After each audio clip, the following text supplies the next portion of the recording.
April 29th, 1970. Queen Elizabeth II boards a private train, deep in the Australian countryside. But just beyond the hills of New South Wales, a silent death trap lies in wait. A sabotaged bridge, a fallen log, a plot that could have changed the course of the monarchy. Had the train moved a moment faster, Britain would have lost its queen. And the world might never have known the truth. In the long reign of Queen Elizabeth II, few countries held a place in her heart, quite like Australia.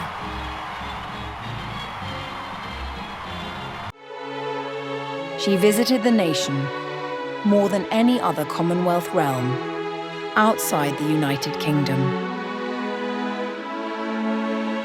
To her, Australians were not just subjects of the Crown. They were, in her own words, part of my extended family.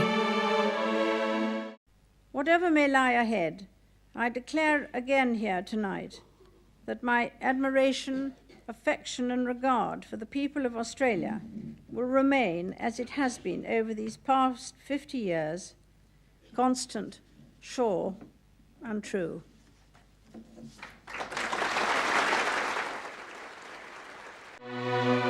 And like any devoted matriarch, she returned to them, again and again.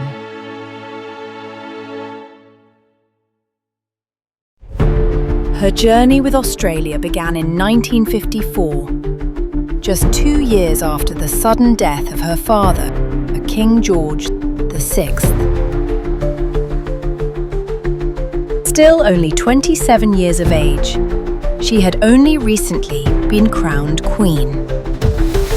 Yet, here she was, radiant, composed, embarking on a voyage that would make history.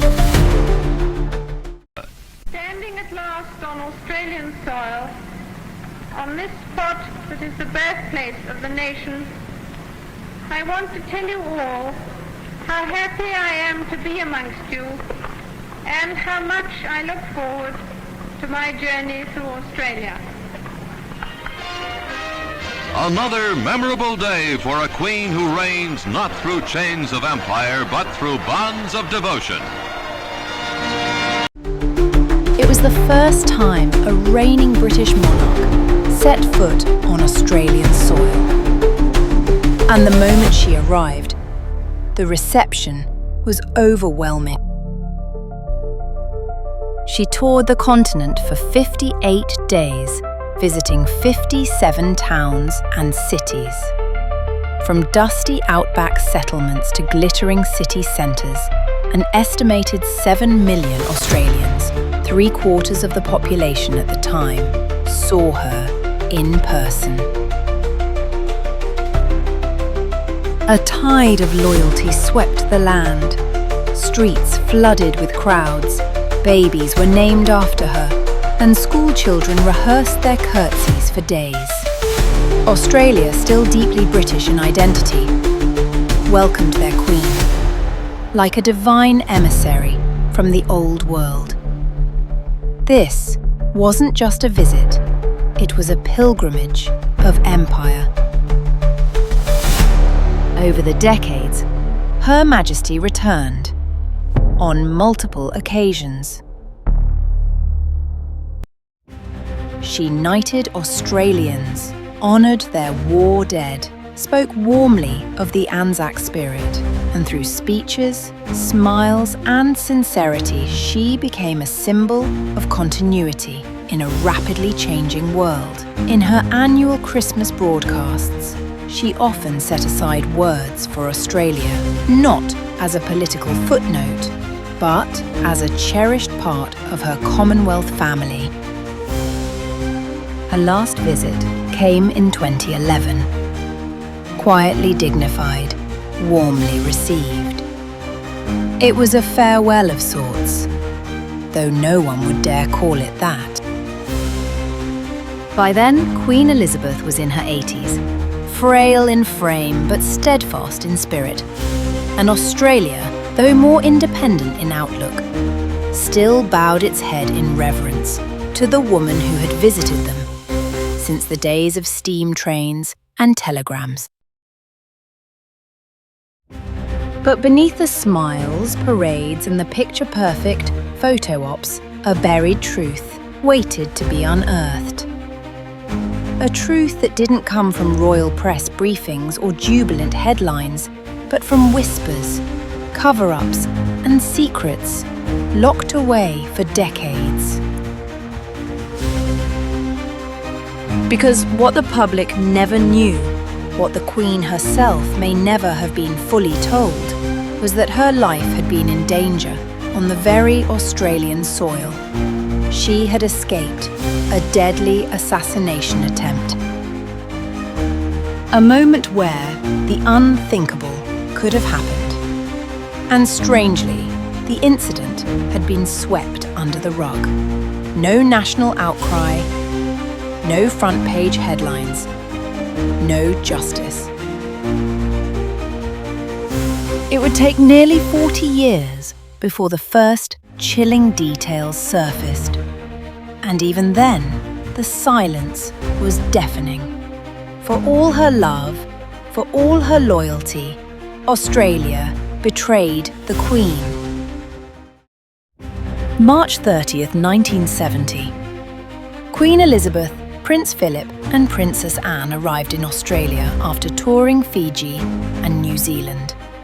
They had travelled aboard the royal yacht Britannia, which would serve as their floating palace between engagements. The Queen would spend 34 days in Australia, crisscrossing the continent, shaking hands, reviewing troops, and smiling through the stirrings of republicanism.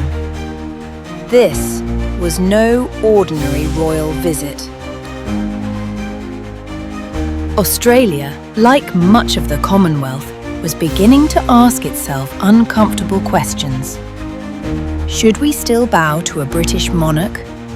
Her Majesty's presence was meant to answer that question, not with speeches in Canberra, but in remote towns, Cunnamulla, Longreach, Orange.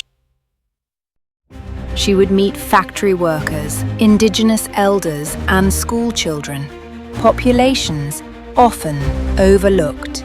Each handshake was symbolic, each speech carefully measured. Her itinerary aimed to bring the crown to the people far beyond capital cities. But it was during one of these deep, rural engagements, meant to reach the remotest subjects, that the unthinkable almost happened. On April 29, 1970, the Queen, Prince Philip, and entourage boarded a royal train in Sydney, bound for Orange. Her Majesty was to tour a local factory in a gesture of solidarity with rural Australia. Security logs show a sweep locomotive passed the same route 1 hour earlier, finding no obstruction. The line was considered clear. But in the dark, saboteurs, suspected to be Australian IRA sympathisers, placed a 6 to 7 foot log 8 to 9 inches in diameter, anticipating the train's arrival. Their aim?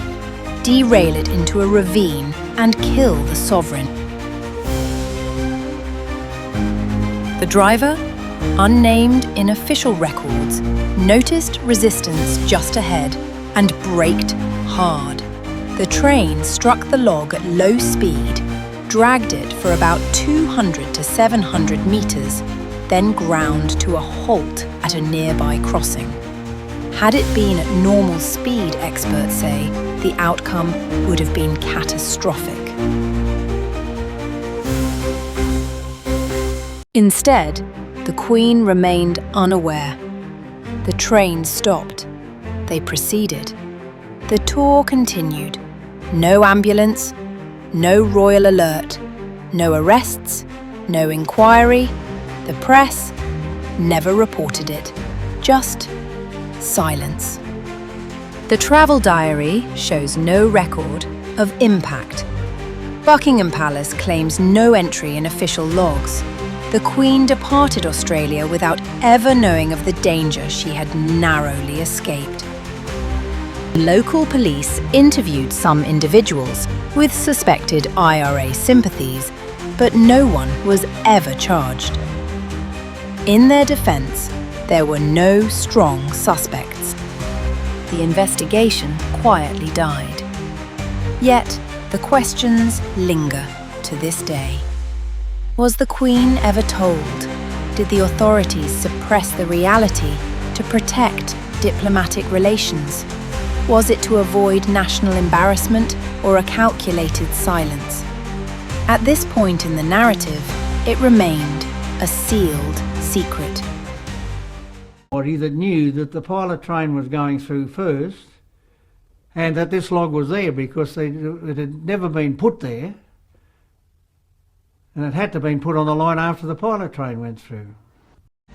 Nearly 4 decades later, in January 2009, retired Detective Superintendent Cliff McHardy broke the silence. He told the Lithgow Mercury that the April 1970 derailment was not an accident, but a deliberate attempt to end the Queen's life. The big log, the swept track, the perfect timing all pointed to sabotage. He divulged that the press had agreed not to publish the story per police request to avoid national embarrassment and diplomatic crisis. Len Ashworth, editor at the time, corroborated the story. They were trusted to hold the secret. McHardy revealed that no one was ever charged, a lifetime mystery unsolved, and one of his greatest regrets. When McHardy's account emerged, it forced a reckoning that in a world where history is often written by the powerful, some stories must fight to be heard.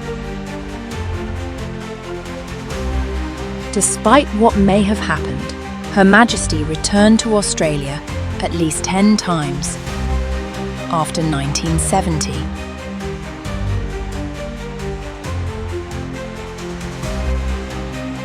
Her final visit in 2011 to attend the Commonwealth Head of Government's meeting was conducted under heightened security.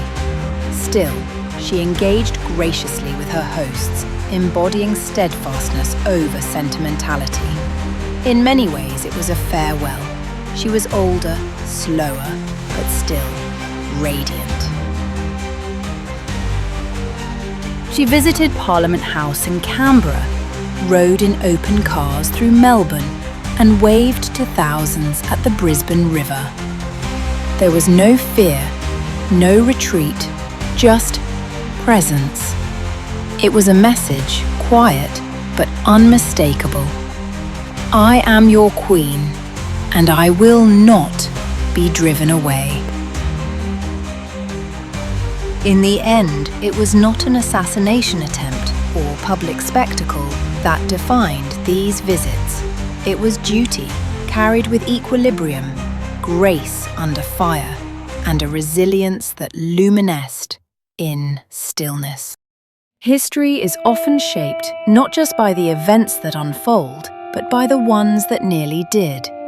The log on the tracks could have altered the monarchy, even the world, forever.